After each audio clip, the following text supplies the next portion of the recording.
I heard from my Russian friends that there are some efforts behind the curtains to actually call all those people who are trained.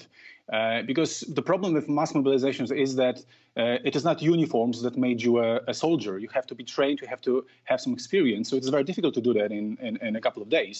But there are a lot of people in Russia, veterans, that you can call right now and try to integrate them into the front line today. So it's happening, it's undercover. Because of the losses they do have in Ukraine, they need to replenish human resources and equipment.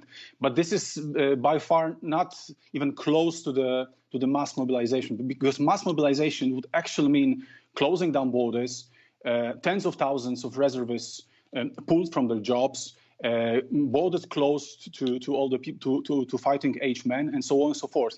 So it's really what we have been seeing or not seeing, just hearing about, is that they really need more people, more equipment, and try to find a way how to do that. But this is not going to be announced today, I believe.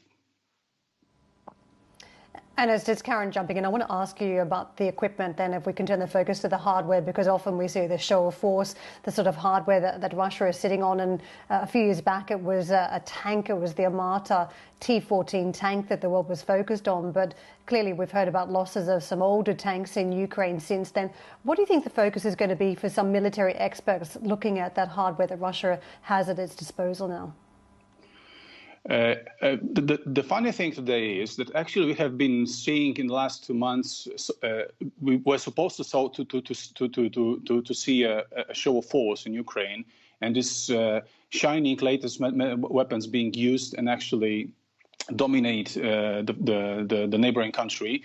But it all went wrong. So even today, we can hear that the whole military parade is going to be a little bit more modest than it was expected to be. So they will not be that much boasting about the latest weapons, because it actually turned out that they're not that good. So I don't think that the psychological effect of 9th May, that used to be a very important part of this event. It was used by Putin for at least 13 years. Let me recall that the first great military parade under Putin was organized in 2008, so right before the aggression against Georgia.